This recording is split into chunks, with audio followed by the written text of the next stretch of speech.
Desde ahora, Joan Monegro y un equipo especializado comparten con nosotros los temas más relevantes de economía y finanzas en la revista radial más actualizada. En el aire, iMoney Super 7.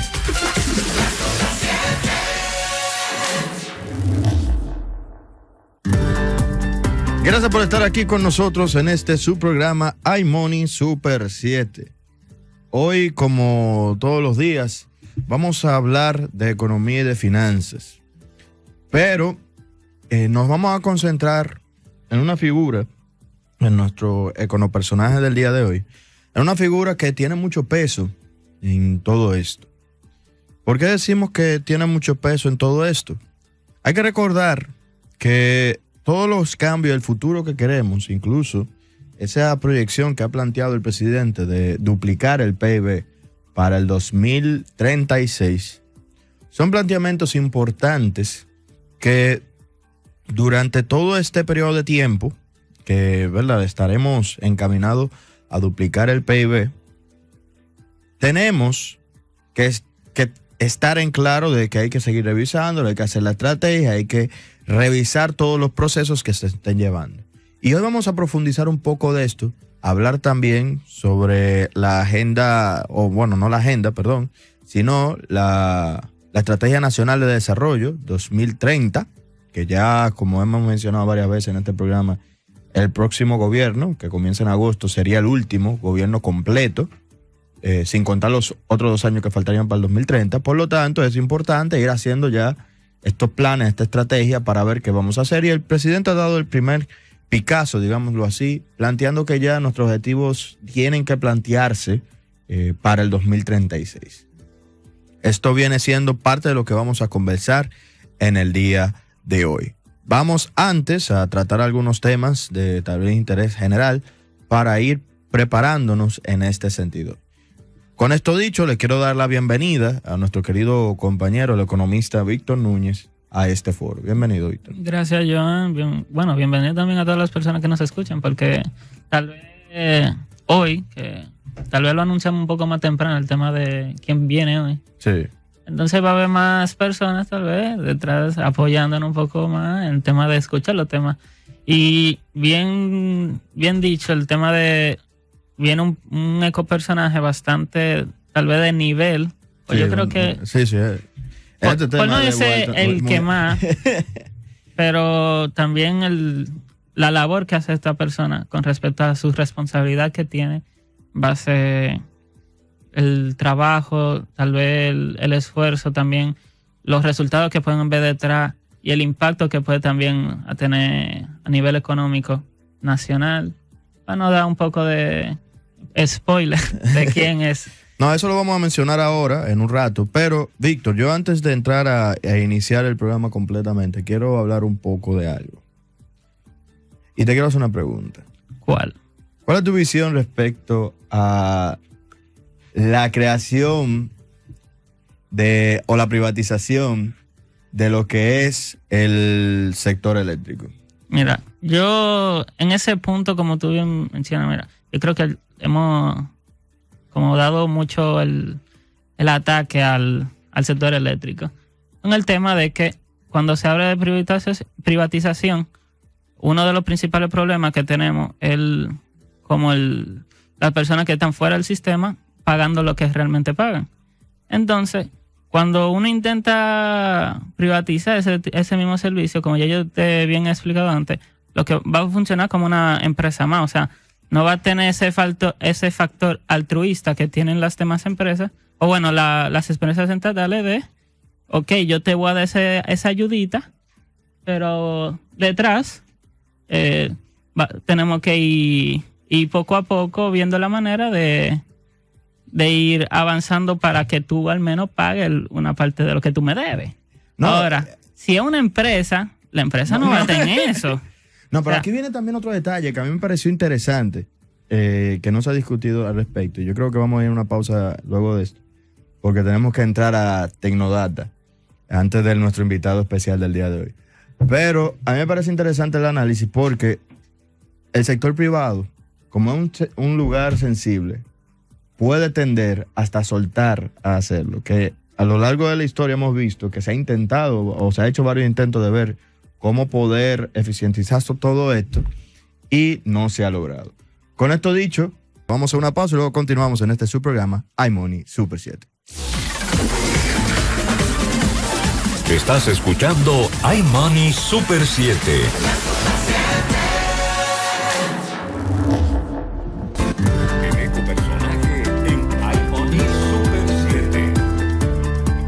Gracias por seguir aquí con nosotros en este subprograma iMoney Super 7. Hoy en Econopersonaje tenemos a un invitado que nos ha beneficiado con su presencia en múltiples ocasiones en este foro. Profesor mío, yo creo que no fue profesor Víctor, no tuviste el honor. Una persona que uno respeta mucho, aprecia mucho. Y en esta coyuntura que estamos viviendo, también tiene una participación importante.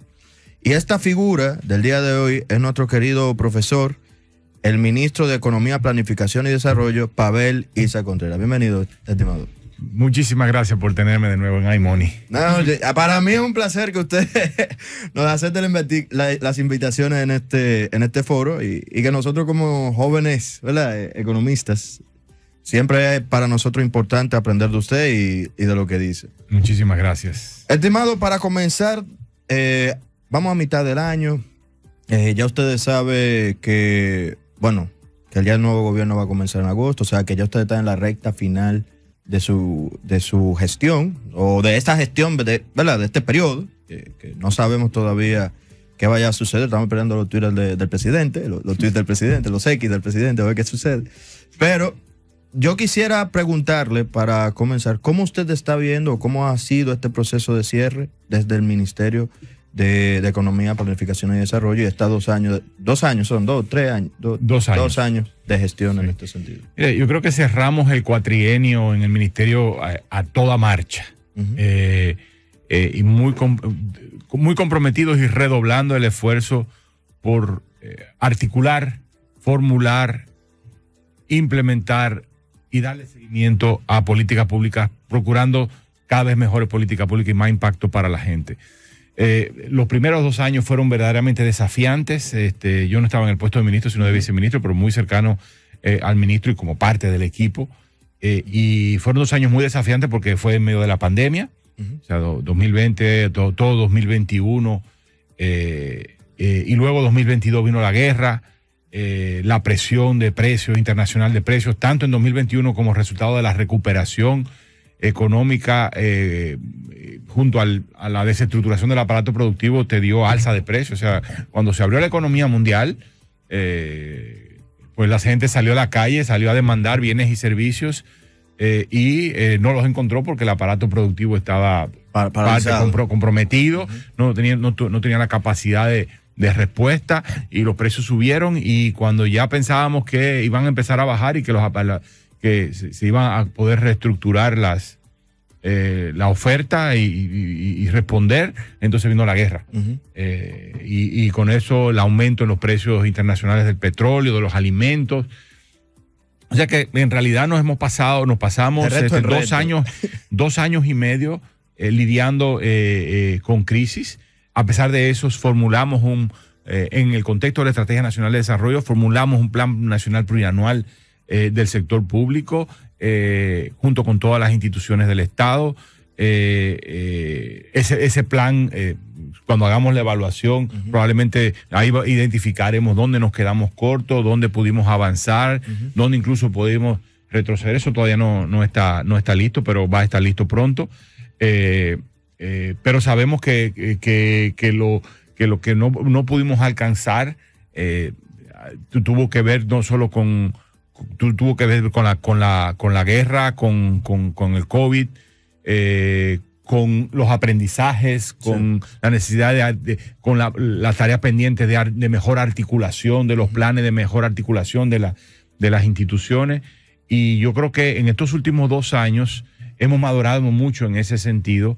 Creo que hay mucho más conciencia en el Estado Dominicano en este momento, en parte como resultado de nuestro trabajo, de la necesidad de planificar bien. Al final, planificar es tener una ruta crítica de cómo alcanzar un objetivo deseado, los recursos necesarios, los procesos que tienen que impulsarse. Es una cultura distinta. La República Dominicana se dotó de una ley de planificación en la década antepasada, se dotó de un conjunto de instrumentos, pero cuando llegamos al gobierno en 2020 nos dimos cuenta de que mucho de eso que estaba creado, que hubo un acervo allí de instrumentos, pero que su implementación era muy limitada, y nos complace decir que hemos avanzado mucho en ese proceso de asumir el plan, que el plan no es un libro, un adorno, sino que y además que por una parte que es una ruta, que no es una camisa de fuerza. Creo que ha calado en la conciencia del sector público y cuando digo la conciencia de la gente que está allí, que estamos aquí diciendo lo que no se planifica corre el riesgo de quedar mal. Pero al mismo tiempo y por lo tanto tienes que seguir esa ruta, tienes que pensar en esa ruta, qué es lo que quiere alcanzar y cómo lograrlo, y darle seguimiento. Pero no solo eso es lo que tocaba decir, que también el plan no es una camisa de fuerza, sino que es vivo, que lo estás revisando continuamente. Entonces yo creo que hemos alcanzado mucha madurez en ese proceso y estamos listos. Creo que estamos dejando al Estado de la institución dominicana en un punto diferente de su madurez y de la apropiación de la planificación. Ahora, hay otras áreas en donde nosotros tenemos importancia, rectoría.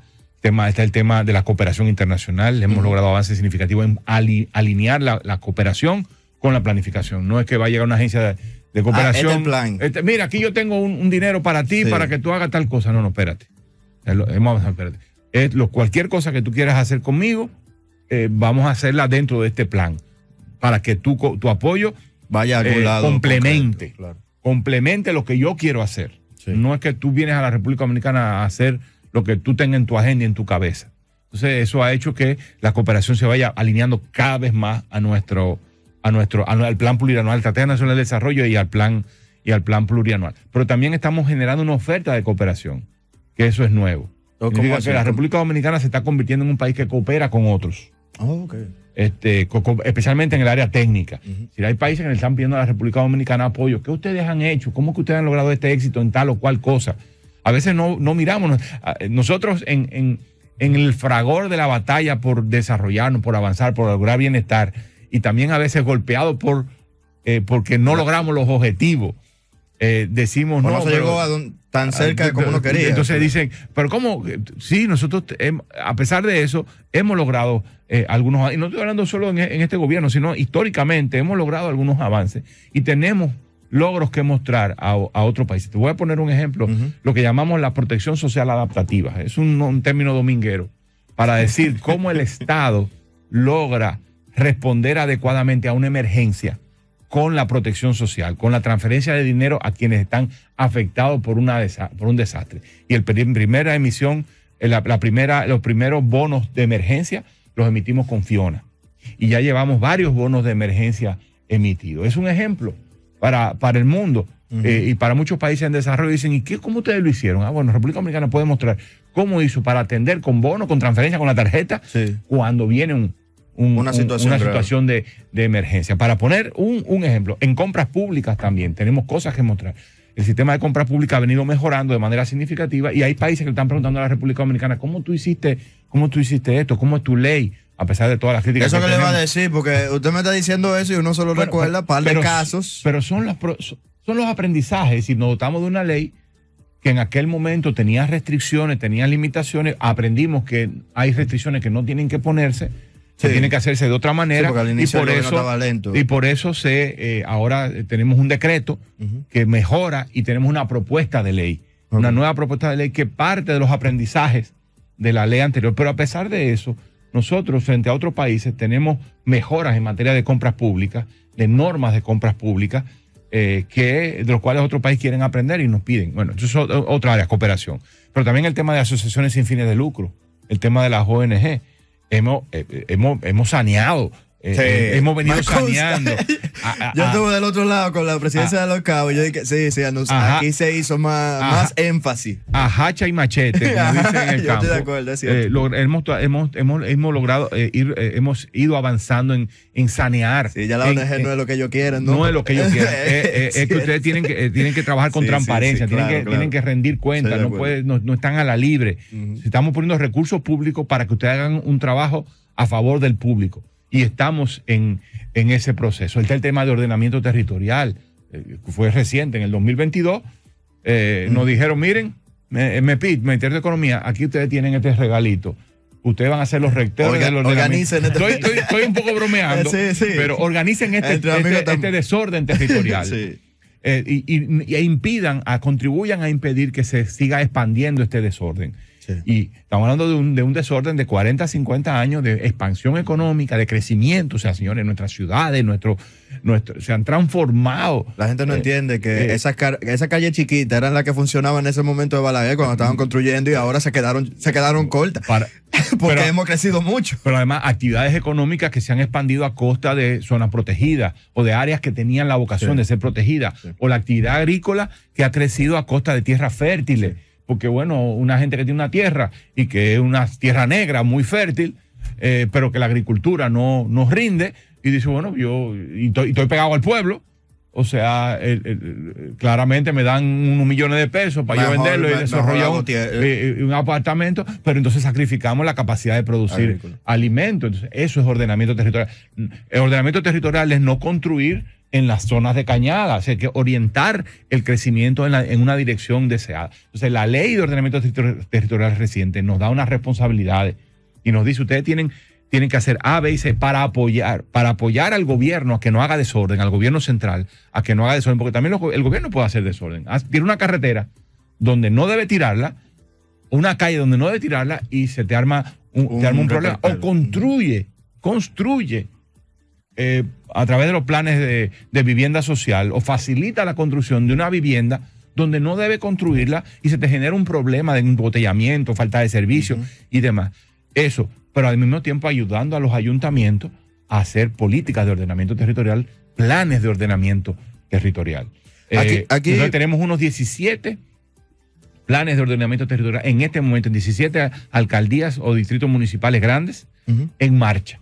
Ya hay uno aprobado, San Francisco de Macorís, una ciudad intermedia importante de este país, ya tiene su plan municipal de ordenamiento territorial y le dice ese plan hacia dónde la ciudad debe crecer, y por lo tanto le dice al ayuntamiento dónde otorgar permisos de construcción y dónde no otorgarlo, o qué tipo de permisos otorgar, o quedar ahora y quedar después. Ese es el ordenamiento territorial. Estamos haciendo en Pepillo Salcedo, en Manzanillo, quiero decir, lo que viene el desarrollo ahí es muy fuerte. Lo estamos haciendo en Cabrera, en Río San Juan, en San Cristóbal, en Verón, Punta Cana. En Verón, ese es un tema muy serio. Hay una demanda muy fuerte de parte incluso del sector hotelero, pero también de la comunidad, para ordenar la expansión inmobiliaria que está viendo. Y tenemos que darle orden a eso. No puede ser que sea a la libre, sino que tenga un cierto orden. Eso no significa coartar el mercado inmobiliario, coartar la actividad. Es darle un orden territorial, donde se puede construir y donde no se puede construir bajo ciertos criterios. Entonces, hemos llegado hasta ahí. Yo creo que ahora, en este nuevo cuatrienio, el Ministerio de Economía está en una posición muy ventajosa para contribuir de forma más significativa a mejorar la calidad de la política pública. En múltiples ámbitos. Estamos metidos usted no se imagina la cantidad de temas. Estamos metidos en calidad educativa, en educación técnico profesional. Estamos metidos en el tema de nearshoring y el desarrollo de nuevas actividades en zonas francas. Estamos metidos en el tema de salud, en el tema de seguridad social. O sea, ese es nuestro rol. Están en todo. En todo. Tratando de darle calidad a las cosas. Hemos ganado, me parece que es reputación, hemos ganado credibilidad, y más allá del tema de inversión pública, ese es otro tema donde hemos avanzado también en tema de inversión pública. Ahora, todos los proyectos de inversión pública, en palabras llanas, tiene código SNIP, y tener código SNIP significa que los proyectos de inversión pública han sido aprobados por el Ministerio de Economía, para que a nadie se le ocurra, a ningún ministro, como me decía un ministro, así en privado me decía, para que a ningún ministro se le ocurra hacer un proyecto loco ¿Quién es que controla para que no se venga un proyecto? Es el Ministerio de Economía. Los ministerios que construyen someten sus proyectos de inversión al Ministerio de Economía. El Ministerio de Economía los evalúa y dice si son proyectos razonables o no son proyectos razonables y le da un permiso. Y ese permiso, cuando son razonables o cuando no son razonables, le dice, mira, esto no funciona por esto y por esto y por esto. Entonces, los ministerios le hacen los ajustes. No solo los ministerios, las entidades públicas le hacen los ajustes. Ahora es un proyecto razonable, es un proyecto rentable, es un proyecto que merece ser financiado con recursos públicos. Entonces se le da el permiso y ese es el código SNIP, SNIP, Sistema Nacional de Inversión Pública. Es decir, el proyecto es admitido al sistema y es la llave que le permite acceder a recursos públicos. No significa que automáticamente tiene recursos públicos, significa que tiene el permiso para poder decirle a presupuesto, decirle a Hacienda, mira, tengo este proyecto, dame estos recursos. Entonces, eso le da racionalidad, le da calidad a la inversión pública. Ministro, yo le quiero preguntar, usted ha mencionado varios puntos de crecimiento que, como yo siempre digo, cada gestión para mí ha siempre mejorado todo el camino. O sea, la República Dominicana de ahora y la de hace muchos años no es la misma. La del 96 no es la misma que la de ahora, aunque mucha gente quiera privar en que los tiempos de antes de los 60 eran mejores. No es verdad. Y yo creo que ustedes han hecho... Pero sin dejar de reconocer que en ese camino de mejoría, de reducción de las privaciones, lo que eran las privaciones, como tú dices, hace 30 años, no son las privaciones de ahora. Seguimos con problemas, pero diferentes. Pero además, y hemos creado nuevos problemas. Exacto. Problemas de seguridad, problemas medioambientales que tenemos que atender. Con esto le quería preguntar, de todo lo que usted ha mencionado, lo que tiene en mente, ¿cuál sería ese hito mayor de su gestión? O sea, el que usted dice, esta fue lo que a mí más me apasionó, me gustó, me pareció que aportamos más a nivel general. Yo tengo el mío personal. Desafortunadamente no te puedo dar una respuesta única porque el ministerio tiene rectoría en 5 áreas. Entonces, pienso que, pero bueno, de esas 5 áreas, considerando los avances que hemos logrado hasta ahora, yo te voy a responder, digamos, de manera prospectiva. ¿Qué áreas me sentiría yo contento de que podamos lograr avances en el ministerio, independientemente de si yo u otros estemos ahí o no, en adelante? Yo diría que, digamos que 3 áreas. ¿Cuál? La primera es el tema de planificación, es decir, que logremos avanzar más en calidad de política pública, especialmente en lo que tiene que ver con educación, con salud y con desarrollo productivo. Esas 3 áreas pensaría. Y protección social. Protección social es la asistencia social. Sí. Lograr reformar, transformar, darle más calidad a la asistencia social. El tema de salud y seguridad social, lograr profundizar la seguridad social. Cuando digo profundizar significa que los planes de salud de la seguridad social cubran mucho más de lo que cubren ahora para que la gente no cargue tan pesado. Eso sería. Y el tema de desarrollo productivo, transformación, modernización continua del aparato productivo. Eso en el tema y calidad de la educación, por supuesto. Sí, claro. La barrera más importante que tiene este país, yo insisto mucho y estoy repitiendo últimamente mucho, la barrera más importante al desarrollo que tiene este país es el tema educativo. Es la calidad de educación. La calidad de la educación, la falta de la limitada capacidad que tienen nuestras instituciones educativas de formar al nivel que demanda el desafío de estos tiempos.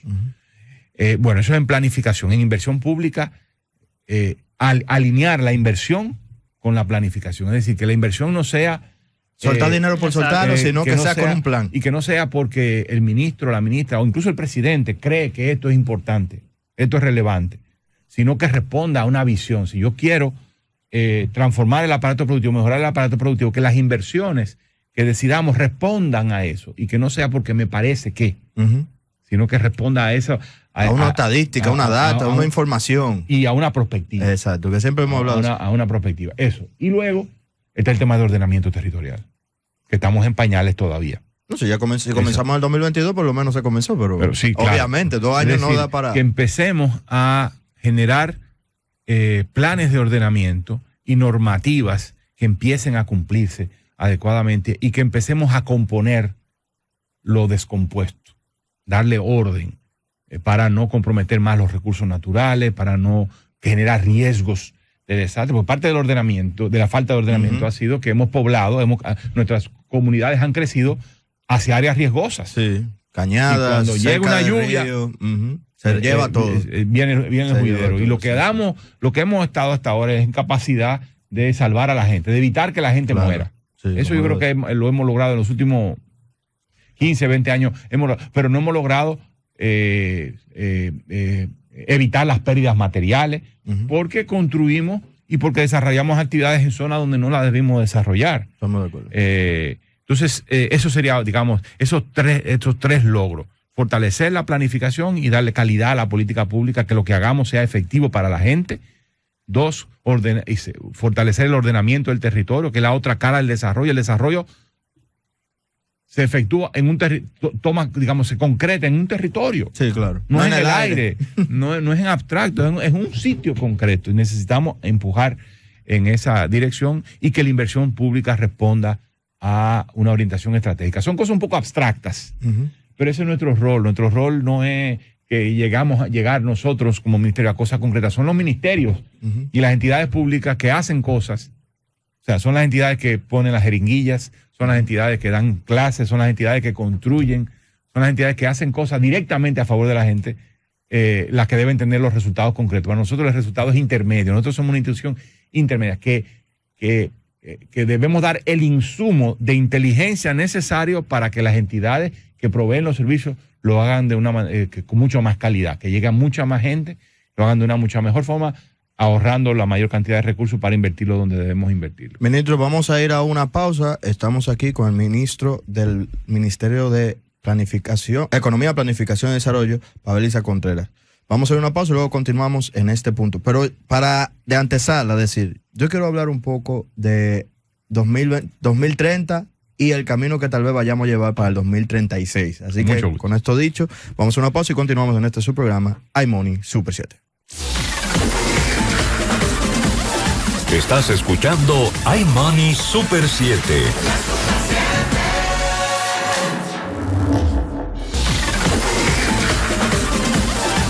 Seguimos con iMoney Super 7.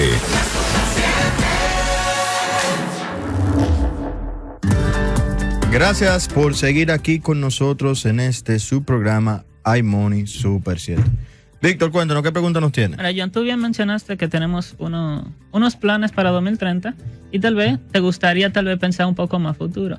No, yo no, el presidente, 2036. Tendría que. Tiene que, ya que estamos hablando de planificación. Para el señor ministro, hay una pregunta que, teniendo en cuenta que tal vez el punto más, tal vez la vertiente más, con la mayor importancia que tenemos en el país, el tema educativo, yo le tengo una pregunta que puede dividir siendo en tema de cómo puede usted pensar personalmente en este tema. Y es, si se podría llevar el tema educativo a pensar más a futuro, enfocándose más el tema de inversión para la educación infantil, o tendríamos más la prioridad en tener que enfocar dicha inversión más al sector de educación superior. Las dos cosas. Okay. No podemos. La educación es un continuo y que hay que atacar a todos los frentes. Sabemos que para lograr más alta calidad en los aprendizajes en los niveles superiores, tienes que sentar las bases en los niveles inferiores. Por eso es importante el tema de educación inicial. Sí. Y educación inicial significa de 2 a 5 años. Bueno, de hecho, se puede empezar incluso desde antes de cumplir el primer año hasta cumplir los 5 años. Eso es educación. Lo que pasa es que creo que está educado. Creo que hay un primer ciclo y un segundo ciclo. Eso ya es más de psicología de la educación. Sí, sí. De eso yo no. Ahí se crean las condiciones, las bases, para que los niños y las niñas tengan la capacidad de aprender captar mejor. Luego está, obviamente, educación primaria, la calidad de la educación primaria. O sea, en la educación inicial tú sientas bases, pero luego tienes que asegurar calidad en todo el tramo. En todos los tramos siguientes, educación inicial, educación primaria, tenemos una muy alta cobertura en educación inicial, 90 y pico % de la población entre los 6 y los 13 años asiste a la escuela primaria, donde tenemos necesidad de aumentar la cobertura y el gobierno va a lograr un aumento importante con la inversión que está haciendo es en el nivel inicial. Están construyendo una cantidad impresionante de establecimientos, de escuelas, de aulas de educación inicial en este momento, que van a entrar a operar en algún momento en el año 2025. Luego, educación secundaria. La educación secundaria tenemos que también reorientarla para que tenga posibilidades de formar a la gente para el trabajo, no solo educación general, sino para el trabajo, y por eso hablamos de los liceos técnicos, cosa que se ha estado discutiendo por mucho tiempo en la República Dominicana, pero pocos pasos se han dado para transformar la educación secundaria en una educación también técnica capaz de habilitar para el trabajo y no sencillamente para salir, para ir a la universidad, por ejemplo, o salir sin destrezas concretas. Luego está la educación técnica y la educación universitaria. Para obtener respuestas rápidas para el mercado de trabajo, claramente tienes que poner énfasis en la educación técnica. Y si ahora estamos tratando de atraer inversión de alta tecnología, la principal desafío es formar los recursos técnicos que necesitan esas empresas que quieren instalarse en la República Dominicana. Claro. Y de ahí la importancia de generar liceos técnicos, pero más inmediatamente Infotep, los programas de Infotep y los programas de los institutos superiores que existen, o el ITLA y otras entidades. Según su visión, el área técnica está teniendo el peso que se merece en la República Dominicana. Nunca va a tener ese peso, pero ha estado avanzando. En el caso del Infotep, ha venido expandiendo su cobertura territorial de manera muy significativa, pero claramente no se trata solo de expandir territorialmente. Se trata de adaptar los programas a las perspectivas económicas y el potencial económico de los territorios donde ofrece esos servicios educativos. Se trata de que si tú estás, por ejemplo, en la provincia de Independencia y en la provincia de Bauruco, que claramente tienen dos tipos de vocaciones, toda esa región, una vocación agrícola, agroindustrial, pero también tiene una vocación turística. O sea, la olla de Enriquillo tiene un potencial turístico muy importante, pues claramente los programas de formación del Infotep en esa área o de cualquier otra entidad debería orientarse hacia fortalecer las capacidades para incrementar la productividad agrícola, para incrementar la capacidad de procesar alimentos y de ofrecer servicios turísticos de calidad. Para poner un ejemplo, si te vas, por ejemplo, al Gran Santo Domingo, pues son otras las habilidades que tú tienes que promover. Entonces, y eso tiene resultados inmediatos, mientras tú vas trabajando los temas de más largo plazo: calidad en la educación inicial, expansión de la cobertura en la educación inicial, calidad en la educación primaria, en el nivel secundario tiene que garantizar tres cosas: calidad, cobertura. Cuando digo cobertura significa que los chicos y las chicas no te abandonen en el penúltimo año. Claro. Y ahí es que está el desricadero. Se ha ido reduciendo, pero ahí es que está el desricadero. Se te salen de la escuela cuando están en el penúltimo año. O cuando las chicas no, los chicos principalmente. No, los dos, pero especialmente los chicos son los que abandonan. Son los que abandonan la escuela antes de completar la educación. Entonces, tenemos un reto también de cobertura en educación secundaria y luego la reorientación de los programas de educación secundaria hacia educación técnico-vocacional. Y luego el tercero, como dije, educación técnica. Pero también tenemos que enfocarnos en educación universitaria, porque también la transformación productiva demanda, además de recursos humanos con habilidades técnicas, destrezas técnicas sofisticadas, también demanda de personal profesional. Cuando una empresa grande quiere venir a la República Dominicana, pregunta cuántos técnicos voy a tener disponible y cuántos ingenieros voy a tener, cuánto personal calificado voy a tener disponible. Entonces necesitamos reorientar la formación universitaria, dando incentivos para eso. Y estamos trabajando, por ejemplo, con la MESI con el tema de las becas. Sí, claro. Son 8,000 becas que está dando el gobierno dominicano todos los años. 2,000 internacionales, creo que son 2,000 internacionales y 6,000 nacionales. Entonces, bueno, vamos a orientarla no solo a los territorios, lo que estamos haciendo. Hemos logrado en este momento es reorientar por territorio, que la gente de Elías Piña tenga posibilidades de acceder a una beca gubernamental. Y hemos aumentado la proporción de personas que residen en provincias y territorios deprimidos en las becas totales. Antes, Elías Piña, Pedernales, Bauruco, Independencia, no recibían beca, o 1, 2, 3 muchachos o muchachas recibían beca. Ahora la proporción es más significativa. Estamos empujando en esa dirección, como haciendo un poco de discriminación positiva. Sí, Todos están abiertos, pero yo quiero que sean especialmente para gente de esto. Pero ahora no es solo por territorio, tiene que ser por especialidad. Yo quiero estas becas para esta gente, pero para esto también. Para que sean becas STEM especialmente. Es decir, ciencia, tecnología, matemática, ingeniería. La E yo creo que es de economía. ¿Perdón? La E de economía, no es de ingeniería. Estimado, mire, yo le quiero preguntar, ya entrándonos un poco al futuro, ¿verdad? Planificación es parte esencial de su ministerio. Y como mencionamos, 2030, la Estrategia Nacional de Desarrollo actualmente termina en 2030. Yo le digo a la gente, ya este es el último gobierno completo que va a estar. ¿Qué quiero decir con esto? El que viene.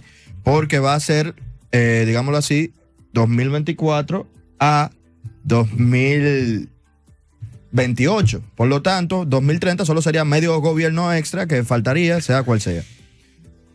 Y el presidente también ha planteado ya un objetivo 2036 del doble del PIB de la República Dominicana. ¿Qué usted, que entiendo es el participante, o su ministerio, mejor dicho, es el participante principal de todo este proceso, cómo ustedes ven el futuro hacia o crear un nuevo plan o el expandir el que se tiene o ese tipo de cosas? Primero, sí, efectivamente, incluso por ley estamos mandados a hacer una revisión de la Estrategia Nacional de Desarrollo. ¿Qué ha pasado en estos últimos años? Todos los años publicamos un informe sobre el cumplimiento de las metas de la Estrategia Nacional de Desarrollo. Y mensual yo creo que también algunos avances. Entonces, le damos seguimiento a qué ha pasado y destacamos cuáles son las metas, cuáles son los objetivos que se han cumplido, cuáles son los objetivos que su avance es promisorio, cuáles son las metas en las cuales el progreso está estancado o va a muy bajo ritmo y en cuáles hemos retrocedido. Y somos muy transparentes eso y los mostramos.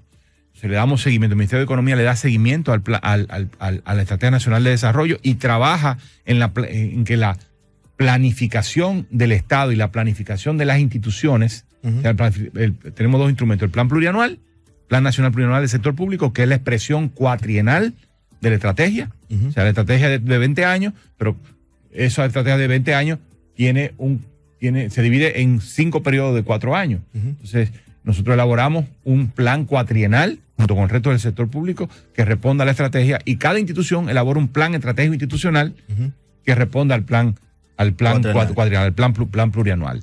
Entonces, nosotros estamos obligados a revisar la Estrategia Nacional de Desarrollo en este momento ya hemos hecho una evaluación de la estrategia por eje, tenemos documentos por eje, ahora tenemos que tomar esto y revisarlo y decir por qué nos quedamos cortos y cómo tenemos que revisar la estrategia y hacer una propuesta primero al gobierno y luego a la sociedad y al Congreso para dotarnos de una nueva ley de Estrategia Nacional de Desarrollo de un periodo. O sea que se está trabajando en la nueva estrategia. Lo que logramos hasta ahora es decir todo esto de en qué hemos avanzado, en qué nos hemos quedado cortos, en qué hemos retrocedido y por qué. Uno de los elementos porque nos hemos quedado cortos es porque la misma propia estrategia en términos de recursos no se cumplió. O sea, la estrategia tenía de alguna manera incluida dentro de sí una ruta para el financiamiento de la estrategia, que era el aumento de la presión tributaria. Si el aumento en la cantidad de recursos que se cobra por impuestos para financiar el desarrollo. Pero eso no se dio por un conjunto de razones, pero no solo por eso, fue que la estrategia no ha podido cumplirse completamente. Entonces estamos recogiendo estos aprendizajes. Tenemos un documento diagnóstico, pero del documento de diagnóstico tiene que venir la propuesta. Sí. Nosotros proponemos que este es el estado de cosas, por eso es que explicamos por qué está el estado de cosas así y cuál pudiera ser la nueva ruta. Uno de los temas que hemos tenido que revisar, por ejemplo, es el eje 4 de la Estrategia Nacional de Desarrollo, que es el tema climático, de cambio climático y medio ambiente.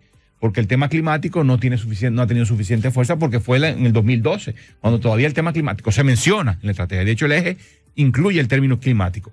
Pero cuando tú la desglosas, es muy por arriba. Es todavía muy por arriba, porque en aquel momento todavía no era lo mismo. Ahora estamos clarísimamente conscientes del enorme desafío climático, no solo ambiental, que tenemos, y por lo tanto tenemos que incorporar con más robustez el tema climático. Para poner un ejemplo, ¿ya? Tenemos que revisar el tema de financiamiento, hacer quizá la estrategia también más adaptada a lo que es razonable financiar Bueno, en fin, tenemos quizás que articular más al sector privado también, porque tiene aporte que hacer a la sociedad civil.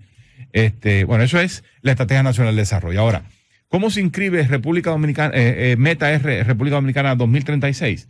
Bueno, es una visión que ha propuesto el presidente de duplicar el Producto Interno Bruto para los próximos 12 años, ¿no? 12 años.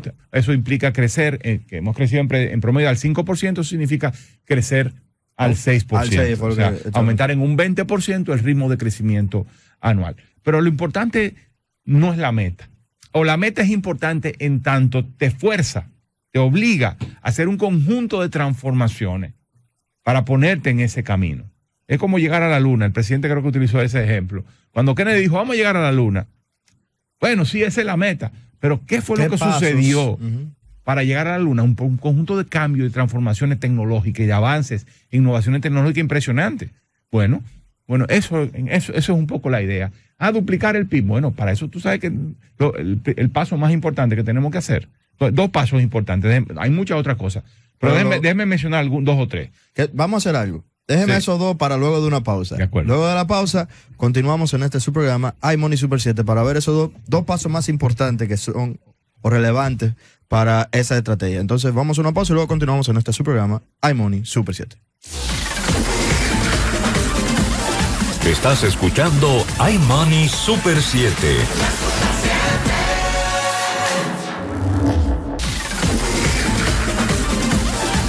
Seguimos con iMoney Super 7.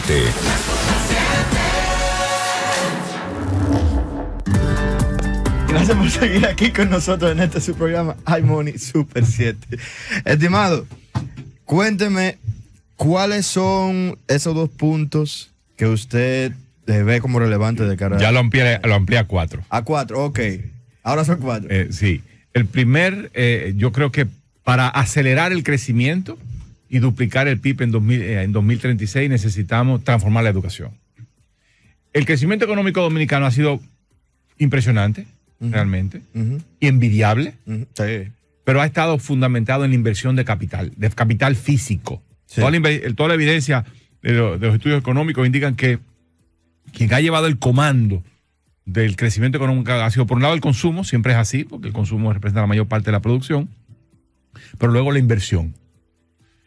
Cuando digo inversión significa pública y privada, no hago distinción. Y aquí hay que entender, capital físico quiere decir infraestructura, maquinaria, equipo. Para que entienda la gente. Sí. Por eso hemos visto una transformación de las ciudades, una transformación visual de este país, pero en donde no ha estado caminando con la misma intensidad es en el lado humano, es decir, las capacidades humanas. Hemos expandido las capacidades físicas, pero no hemos expandido las capacidades humanas en la misma magnitud.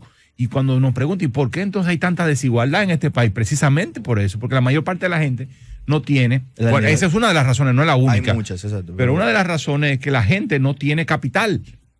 Y no tiene capital físico. La mayor parte de la gente no tiene dinero, o no tiene tierra, o no tiene infraestructura, casas, pero tampoco tiene habilidades. Sí. Entonces, por eso es que la gente, su productividad es relativamente baja. No encuentra empleos de alta calidad porque no tiene las habilidades, ¿no? Y tampoco tiene recursos físicos. Entonces, para acelerar el crecimiento necesitamos poner el capital humano a la altura de nuestro capital físico, por decirlo de alguna manera. Es decir, nos quedan 4 minutos para que podamos tocar los 4. Porque ya veo que esto lo vamos a traer después. Okay, el tema educación. Okay. Otro tema que tenemos que ver es asegurar la estabilidad macroeconómica. Eso tampoco está garantizado. El crecimiento del 5% no está garantizado. Y alcanzar el 6% tampoco. Porque necesitamos gente formada, capacitada y más productiva. Pero tampoco está garantizada la estabilidad. Nosotros decimos, no, siempre crecemos al 5% y la inflación es baja en este país, exceptuando en los años 2021, 2022 o en los años que tenemos crisis. Pero en general hemos tenido bajos precios. Eso no está garantizado tampoco. Porque las finanzas públicas se han sostenido, todavía se pueden manejar, pero se han manejado, han sido la demanda, el déficit, la demanda de deuda sigue siendo un tema importante. Sí, tenemos que reducir la dependencia que tiene el Estado de deuda. Y para eso tenemos que reducir el déficit. Y para eso tenemos que incrementar los recursos que recauda el Estado a través de impuestos. Depender más de recursos internos que de recursos externos. Externos quiero decir no internacionales solamente, sino también local. Externos al Estado. El Estado tiene que movilizar sus recursos por la vía propia. Entonces y para eso necesitamos una reforma fiscal que ponga al Estado en capacidad de hacer eso y garantizar estabilidad. Además tenemos que lidiar con el tema del Banco Central. El pago de la no deuda. Solo se trata de la deuda del gobierno central, sino también se trata de la deuda del Banco Central. Ambas cosas hay que irlas disminuyendo y eso implica más recursos. Entonces, para alcanzar, duplicar el PIB, República Dominicana 2036, necesitamos más y mejores recursos humanos, necesitamos una deuda y una fiscalidad y un sector público más sostenible. Tercer elemento, necesitamos más resiliencia frente a los shocks climáticos. Sí, o sea, porque nosotros crecemos, incluso podemos lograr mayor capacidad, mejor educación, mayor capacidad humana. Vienen las inversiones y ¡pam! De repente viene un huracán que nos postra. Tenemos que tener la capacidad de aguantar y de recuperarnos rápidamente. Eso es lo que se llama resiliencia, ese término así como nuevo. Es eso, significa que es la capacidad de que cuando te golpea un huracán, una tormenta, una sequía también, o un terremoto, tú tengas la capacidad de aguantar, de que no te dé tan duro, porque tú tienes la capacidad, tus infraestructuras resisten, tu producción agrícola resiste, está distribuida en el territorio, no está concentrada en un lado y por lo tanto no te destruye. Cuando te golpea una tormenta, no te destruye toda la producción de plátano, sino que está distribuida. En fin, hay todo un esfuerzo que hay que hacer en esa dirección de construir resiliencia climática y proteger los recursos naturales. ¿Y el cuarto? En este punto. Me iba a mover al tema de la protección de los recursos naturales, porque me concentré en el tema climático, y vinculado a este es seguir desarrollándonos, protegiendo los recursos naturales, que es la base natural. Entonces, para tú crecer a esa velocidad, tienes que proteger tus recursos naturales, tienes que protegerte frente al cambio climático, tienes que asegurar la estabilidad macroeconómica y tienes también que mejorar la educación. Yo diría que son esos 4 elementos. Hay más elementos, todo el tema institucional y político. El presidente propone una reforma constitucional que lleve la institucionalidad dominicana a otro nivel, y eso significa erradicar el tema de la reelección y todo del ruido y toda la tensión que causa eso, y el Ministerio Público Independiente, ¿ya? O un Ministerio Público más, porque nunca es totalmente, pero es más independiente.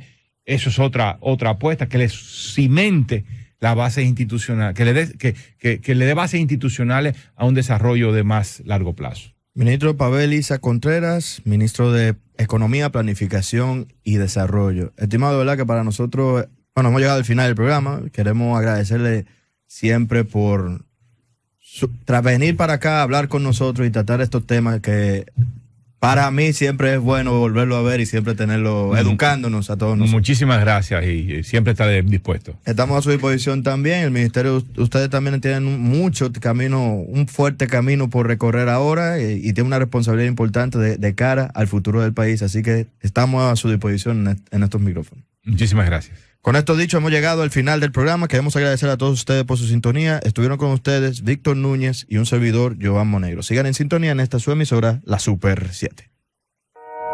Hasta aquí, la revista radial de economía y finanzas más actualizada. iMoney Super 7.